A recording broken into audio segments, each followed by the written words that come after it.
और मैं आपके मीडिया के माध्यम से डीजी शत्रुजीत कपूर को कहना चाहूंगी कि एक पुलिस अधिकारी को बचाने के लिए 8 पुलिस की महिला कर्मचारियों की बलि न लें। अगर उस समय आईजी हिसार केश कुमार आर्य गीतिका जाखड़ के ऊपर भी एक्शन ले लेते, क्योंकि वो झूठ तो उनके सामने करार दे ही चुके थे, सच तो उनके सामने था, लेकिन गीतिका जाखड़ को इसलिए बचाया क्योंकि उसके हाई प्रोफाइल जुडिशरी से, प्रशासनिक अधिकारियों से और पुलिस अधिकारियों से संबंध है, वो उसको बचा गए।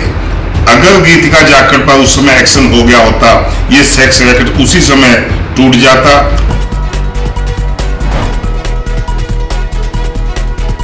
दोस्तों नमस्कार, मैं संजय मग्गू और मौजूद है देश रोजाना के डिजिटल मीडिया मंच पर। आपके साथ मौजूद हूं हरियाणा के उस बहुचर्चित मुद्दे को लेकर जिससे कहीं ना कहीं खाकी कलंकित हो रही है, खाकी दागी हो रही है।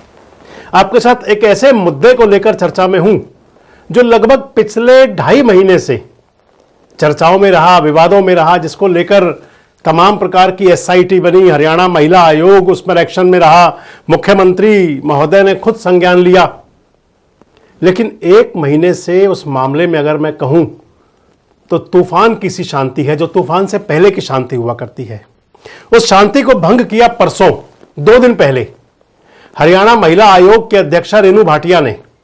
और रेणु भाटिया ने बड़ा संगीन और बड़ा गंभीर एक उसके अंदर मैं उसे कहूंगा आरोप कहा जाए, और क्योंकि वो एक खुद जिम्मेदार पद पर है, संवैधानिक पद पर है, रेणु भाटिया ने हरियाणा पुलिस के महानिदेशक पर, उसे आप आरोप कहो या उसे कार्य में गंभीरता ना बरतना, रेणु भाटिया ने कहा कि 8 महिला पुलिस कर्मचारियों की जो अस्मत की बात है, और कहा गया कि एक पुलिस के बड़े अधिकारी को बचाने के लिए 8 महिला पुलिस कर्मियों को खराब किया जा रहा है।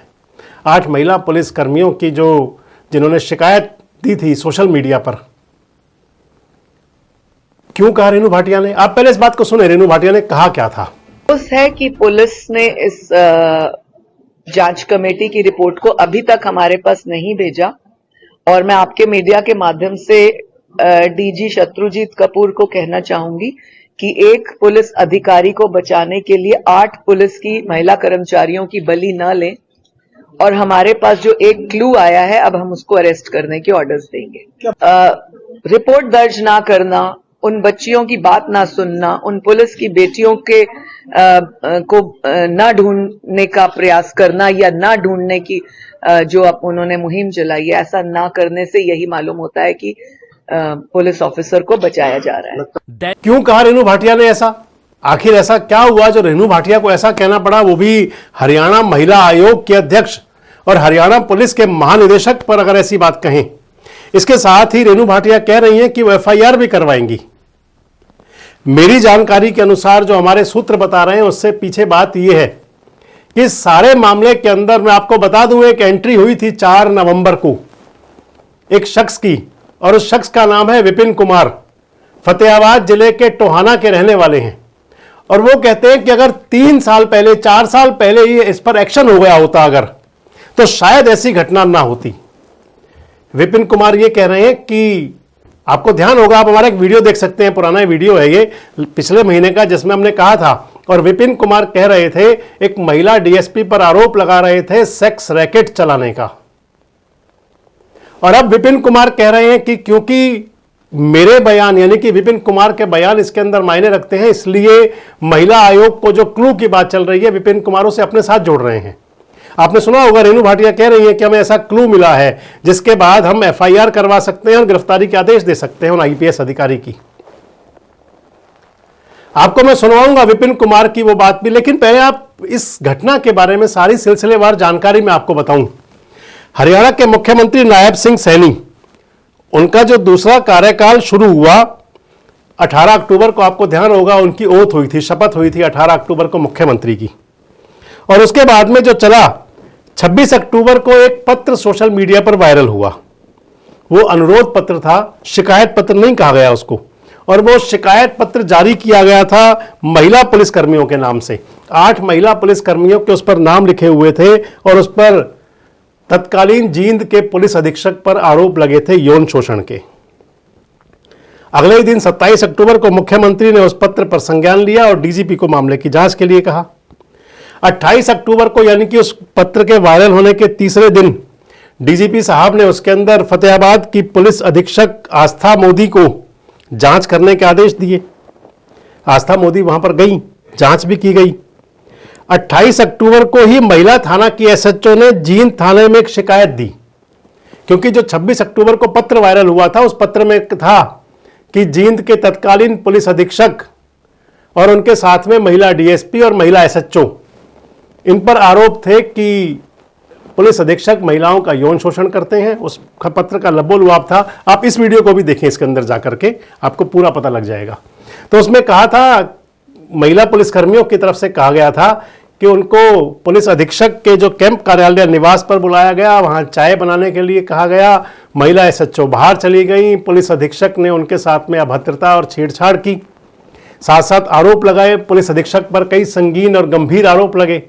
और साथ साथ ही कहा कि महिला एसएचओ और डीएसपी को जब उन्होंने कहा तो उन्होंने कहा कोऑपरेट करना पड़ता है।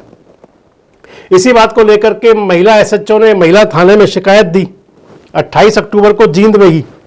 29 अक्टूबर को इस मामले में सामने आई कांग्रेस की एमएलए पहलवान विनेश फोगाट। 29 अक्टूबर को ये मामले की जांच अपने हाथ में ले ली महिला आयोग ने भी। महिला आयोग की एंट्री हुई और महिला आयोग ने इस मामले में एसपी आस्था मोदी से रिपोर्ट मांगी। बाद में इसके अंदर एक एसआईटी बनी और एसआईटी के अंदर दिया गया ममता सिंह जी को। ममता सिंह जो एडीजीपी हैं। 29 अक्टूबर को इसके अंदर एक एसआईटी का गठन हुआ, जो एसआईटी बनी ममता सिंह की देखरेख में। 30 अक्टूबर को जांच अधिकारी आस्था मोदी ने अपनी रिपोर्ट दी महिला आयोग को। 31 अक्टूबर को जो ममता सिंह के नेतृत्व में जो एसआईटी बनी थी उसने भी अपनी जांच शुरू की। और इसी बीच एक एफआईआर, 2 एफआईआर दर्ज हुई हिसार के अंदर, क्योंकि उसमें कहा गया था पुलिस की तरफ से कि एक यूट्यूबर है जो सब कुछ कर रहा है, कि यूट्यूबर ने पुलिस को बदनाम करने के लिए सब किया है। आईपीएस अधिकारी ममता सिंह द्वारा जांच शुरू हुई 31 अक्टूबर को। और इधर 31 अक्टूबर को ही जो जींद के तत्कालीन पुलिस अधीक्षक थे उनका ट्रांसफर कर दिया रेलवे में। महिला एसएचओ को भी ट्रांसफर कर दिया गया और महिला डीएसपी को भी ट्रांसफर कर दिया गया बाद में। 2 नवंबर को हिसार के एसपी ने, जो मैंने आपको बताया कि सारे मामले में एक यूट्यूबर के होने की जानकारी दी और यूट्यूबर आज तक फरार है। आपको ध्यान होगा महिला आयोग के सामने भी जो डीएसपी और एसएचओ आई थी, उन्होंने कहा था कि यूट्यूबर को गिरफ्तार कर दो, पुलिस तो कर नहीं सकती। मैंने आपको यह भी कहा था, बड़ी हास्यास्पद बात थी ये। 3 नवंबर को सरकार ने मामले में जो एसआईटी बनाई थी एडीजीपी ममता सिंह के नेतृत्व में, उस एसआईटी ने वहां पर जाकर के जींद में सारे जांच की और कुछ पुलिस अधिकारियों के, कुछ पुलिसकर्मियों के बयान लिए। ये सब कुछ चला और इसके बाद से मामला लगभग शांत हो गया। हमने पिछले दिन एक वीडियो आपके साथ एक और शेयर किया था। मैंने कहा था कि आखिर वो जांच ठंडे बस्ते में क्यों चली गई, उसमें कुछ हो क्यों नहीं रहा। और हमारी उस वीडियो का कहें या फिर जो जागरूक लोग लगे होते हैं उनकी एक्शन को या उनके रिएक्शन को देखते हुए अब महिला आयोग की जो अध्यक्षा है रेणु भाटिया ने सीधे सीधे कहा डीजीपी साहब के लिए। उन्होंने कहा कि एक आईपीएस को बचाने के लिए 8 महिला पुलिस कर्मियों की बलि नहीं दी जा सकती। एक लब्बो-लुआब उनकी कहने का बात यह है। लेकिन इसी बीच हमारी बात हुई विपिन कुमार से। आपको मैं बता दूं कि विपिन कुमार की एंट्री इस मामले में तब हुई जब विपिन कुमार ने मुख्यमंत्री, उनके साथ साथ डीजीपी और महिला आयोग की अध्यक्षा को लिखा और बताया कि किस प्रकार से सेक्स रैकेट चल रहा था। इसके अंदर बड़ी गहन बात है, बड़ी गंभीर बात यह कि जो पत्र वायरल हुआ था महिला पुलिस कर्मियों की तरफ से, उसमें भी डीएसपी पर, उसमें भी एसएचओ पर, उसमें भी पुलिस अधिकारियों पर, कईयों पर आरोप लगाए गए थे सेक्स रैकेट चलाने के। और इसके अंदर जो एंट्री होती है विपिन कुमार की, विपिन कुमार भी पीड़ित, शोषित है एक सेक्स रैकेट के मामले में ही। विपिन कुमार ने कहा था कि उनके परिवार की एक महिला भी सेक्स रैकेट के चक्कर में फंस गई थी और तब से विपिन कुमार लगे हुए थे। महिला आयोग के समक्ष भी विपिन कुमार के बयान हुए थे। वो अपने बयानों में उन्होंने क्या कहा था, क्या शिकायत दी थी। लेकिन इतना जरूर है कि इसके बाद विपिन कुमार के बयान फतेहाबाद के अंदर डीएसपी साहब के सामने भी हुए, अभी आज से लगभग 1 सप्ताह पहले। आपको मैं सुनवाता हूं विपिन कुमार ने हमारे पास जो अपना रिकॉर्डेड मैसेज भेजा है। उन्होंने अपना वीडियो रिकॉर्ड भेजा है जिसके अंदर वो कह रहे हैं कि उन लोगों को बुलाया गया था और इसके साथ साथ वो सेक्स रैकेट का पुराने मामले का भी तार जोड़ रहे हैं। आप एक बार विपिन कुमार को भी सुनिए। टोहाना जिला फतेहाबाद में 4 साल से एक सेक्स रैकेट के खिलाफ लड़ रहा हूँ, जिसमें मैंने अपनी एक शिकायत हरियाणा के डीजीपी को पंचकुला जाकर 27/7/2021 को दी। उन्होंने वो आईजी हिसार राकेश कुमार आर्य को सौंपी। राकेश आर्य ने ये जांच एसपी फतेहाबाद को सौंप दी। एसपी फतेहाबाद ने ये डीएसपी गीतिका जाखड़ को सौंप दी। लेकिन गीतिका जाखड़ ने 5 झूठे गवाह पेश कर मेरी शिकायत को तथ्यों से हटकर उसको गलत ढंग से बंद कर दिया। जब मैं दोबारा 8/11/2021 को राकेश आर्य जी को मिला और गीतिका जाखड़ की रिपोर्ट पर सवाल उठाए, उन्होंने मेरी बात को सच मानकर गीतिका जाखड़ को झूठा करार देकर मेरी एसपी फतेहाबाद को आदेश कर 0559 14/11/2021 को एफआईआर दर्ज करने के आदेश दिए, जिसमें संजय बांसल को गिरफ्तार कर लिया गया, लेकिन गगन भाट को पुलिस ने निकाल दिया, जबकि वो मुख्य सरगना था। अगर उस समय आईजी हिसार राकेश कुमार आर्य गीतिका जाखड़ के ऊपर भी एक्शन ले लेते, क्योंकि वो झूठ तो उनके सामने करार दे ही चुके थे, सच तो उनके सामने था, लेकिन गीतिका जाखड़ को इसलिए बचाया क्योंकि उसके हाई प्रोफाइल जुडिशरी से, प्रशासनिक अधिकारियों से और पुलिस अधिकारियों से संबंध है, वो उसको बचा गए। अगर गीतिका जाखड़ पर उस समय एक्शन हो गया होता, ये सेक्स रैकेट उसी समय टूट जाता और ये जींद वाला मामला ना खुलता। जैसे ही जींद वाला मामला खुला और उससे गीतिका जाखड़ जुड़ी, तो मैंने हरियाणा के डीजीपी से, हरियाणा के मुख्यमंत्री से और महिला आयोग की चेयरपर्सन रेणु भाटिया से संपर्क किया कि मैं सरकार की मदद करना चाहता हूं, मेरे पास तमाम सबूत हैं गीतिका जाखड़ के खिलाफ। तो महिला आयोग में मुझे बुलाया गया। मैं 7/11 को अपने बयान और अपनी शिकायत दर्ज करा के आया। उन्होंने मेरी शिकायत को डीजीपी हरियाणा को भेजा। डीजीपी हरियाणा ने एसपी को, एसपी ने डीएसपी से इसकी रिपोर्ट मांगी। तो 27/11/2024 को मैंने डीएसपी के सामने पेश होकर बयान दिए कि डीएसपी गीतिका जाखड़ एक हाई प्रोफाइल सेक्स रैकेट चलाने की मास्टर है। ये जुडिशरी को, प्रशासनिक और न्यायिक और हरियाणा के आईपीएस अधिकारियों को काबू रखती है। अगर विपिन कुमार की इन बातों पर विश्वास किया जाए, जिन बातों को वो कह रहे हैं कि इस सारे मामले में बड़े अधिकारी, आला अधिकारी, इसके साथ साथ वो लपेटे में जुडिशरी की बात भी कर रहे हैं, अगर ऐसा है तो फिर कहा जाता है कि पुरानी कहावत है कि कुएं में भांग मिल गई। अगर ऐसा है तो फिर सिस्टम में बहुत बड़ी कहीं ना कहीं गड़बड़ है। क्योंकि जो विपिन कुमार कह रहे हैं वो तो ये कह रहे हैं कि 3 साल पहले अगर एफआईआर हुई थी 2021 में, और अगर उस एफआईआर के अंदर पूरी तरह से एक्शन लिया जाता, क्योंकि वो कहते हैं कि महिला डीएसपी जो अब ताजा मामले में जिनका नाम आया है, 2021 में भी इसी मामले में था, अर्जुन अवार्डी हैं गीतिका जाखड़, वो कहते हैं कि अगर एक्शन तभी हो जाता तो फिर शायद ये वाली नौबत ना आती। हालांकि विपिन कुमार जो है इसके अंदर कई गंभीर आरोप लगा रहे हैं। मैं आपको यही बता दूं कि विपिन कुमार हमें लगातार कई अपने वो सोशल मीडिया ट्वीट जो एक्स पर पोस्ट करते हैं, वो कई बार हमें भेजते रहते हैं, जिसके अंदर वो हरियाणा के मुख्यमंत्री, हरियाणा के डीजीपी सबको उसके अंदर कोट करते हैं और कहते हैं कि इस मामले की अगर सीबीआई से जांच हो जाए, और साथ साथ विपिन कुमार ये भी कहते हैं कि मैं इस मामले में पुलिस की मदद करने के लिए तैयार हूं। आखिर है क्या?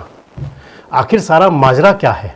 एक तरफ महिला आयोग की अध्यक्ष कहती हैं, वो डीजीपी साहब के लिए कहती हैं कि एक आईपीएस अधिकारी को बचाने का प्रयास हो रहा है।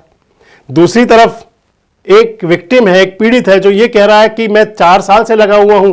वो ये भी कहते हैं कि ये अगर समय रहते एक्शन हो गया होता तो फिर ये सब चलता नहीं। इसके साथ साथ ही वो जो विपिन कुमार हैं टोहाना निवासी, वो तो ये भी कह रहे हैं कि अगर इस मामले की गंभीर और सीबीआई से जांच हो। आप ये भी सुनिए, विपिन कुमार ने अपने वीडियो रिकॉर्ड में ये बात भी कही, मैं आपको जो सुनवा रहा हूँ। ड्यूटी निभाते हुए वो अपने परिवार से दूर रहते हैं, उनके लिए रात को ये मौज मस्ती का सामान उपलब्ध कराती है और जरूरत पड़ने पर वो इसे बचाते हैं। मेरे मामलों में और इस मामलों में ऐसा ही हो रहा है। और इसीलिए गीतिका जाखड़ को बचाने के लिए जांच एजेंसियों पे दबाव बढ़ता जा रहा है और अर्जुन अवार्डी का बहाना लगाया जा रहा है कि महामहिम राष्ट्रपति पद की गरिमा खंडित हो जाएगी। जबकि मैंने रेणु भाटिया जी को भी कहा, मीडिया में भी कहा कि अर्जुन अवार्डी वो ढाल ना बने, क्योंकि अर्जुन अवार्डी होना तो राष्ट्रपति पद की गरिमा गीतिका जाखड़ खुद करी। ऐसे तो अर्जुन अवार्डी बहुत हैं, तो क्या उनको सभी को गैर कानूनी कार्य करने? मेरी हरियाणा के सीएम से मांग है कि इस केस को सीबीआई के हवाले किया जाए, क्योंकि इसकी जांच हरियाणा पुलिस नहीं कर सकती, क्योंकि उसके अपने अधिकारी शामिल हैं। ममता सिंह संगीता कालिया के ईमानदार अधिकारी होते हुए भी इस मामले में अभी तक चुप बैठे हैं, क्योंकि उन पर दबाव बढ़ता जा रहा है। वो दबाव नहीं झेल पा रही, इसीलिए इस जांच को सीबीआई के हवाले किया जाए।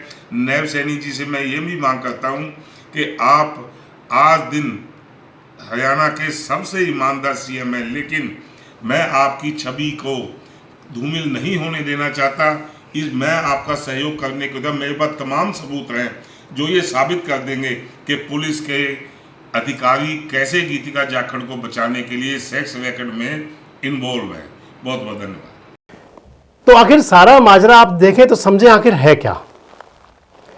आखिर इस सारे मामले के पीछे आखिर ऐसी कौन सी बात है जो सामने नहीं आ पा रही? पुलिस जो, और कहा जाता है पुलिस के कानून के हाथ लंबे होते हैं, अगर कहीं वो सोशल मीडिया पर वायरल पत्र अगर गलत था तो फिर आज तक वो यूट्यूबर पुलिस की गिरफ्त में क्यों नहीं? उस पर इतना बड़ा एक्शन आखिर ऐसा कैसे हो सकता है कि कोई व्यक्ति खाकी पर दाग लगा करके, खाकी पर आरोप लगा करके और खुद साफ सीधे बच के निकल जाए? ऐसा कैसे संभव है?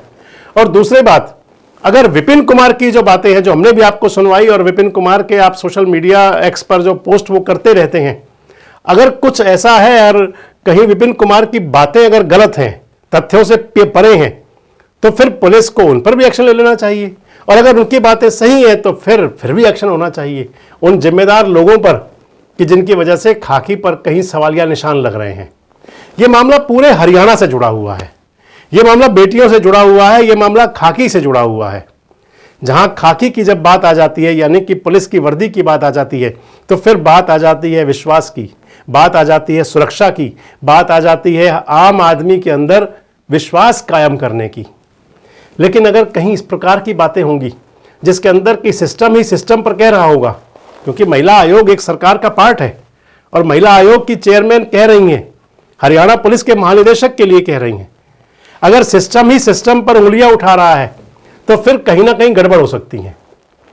बहुत जरूरी है ऐसे मामले के अंदर, जो मैंने आपको कहा कि ये मामला है, ये बात है विश्वास की, ये बात है सुरक्षा की, ये बात है भरोसे की, कि आखिर पुलिस पर जो सुरक्षा का और पुलिस के ऊपर न्याय का जो एक तमगा है, और ये तमगा एवं ही नहीं होता पुलिस के पास, क्योंकि जब भी कहीं किसी व्यक्ति पर किसी प्रकार की कोई आफत या बाधा होती है तो उसको सबसे पहले पुलिस याद आती है।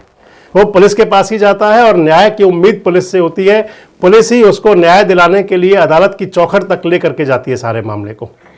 लेकिन अगर कहीं पुलिस पर आरोप लग रहे हों और फिर उन आरोपों के अंदर, जो मैंने आपको बताया सिस्टम ही सिस्टम के बारे में बात कर रहा हो, तो फिर आम आदमी का भरोसा कहीं गिरता है, आम आदमी का भरोसा डिगता है, विश्वास कम होता है।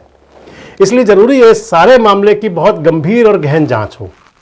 अगर जिस यूट्यूबर ने ये सारी बात चलाई थी, जिसके लिए पुलिस ने कहा और जिस पर एफआईआर भी दर्ज है, तो पुलिस को उसको बहुत जल्दी गिरफ्तार करना चाहिए। अगर विपिन कुमार की बातें ठीक नहीं है तो फिर विपिन कुमार पर कार्रवाई होनी चाहिए। और अगर इसके साथ साथ सबसे महत्वपूर्ण बात है कि अगर वो पत्र गलत वायरल हुआ था तो फिर इसके अंदर पुलिस का सख्त एक्शन होना चाहिए। लेकिन अगर कहीं ये सब बातें ठीक थी तो फिर एफआईआर तो अब तक हो जानी चाहिए थी।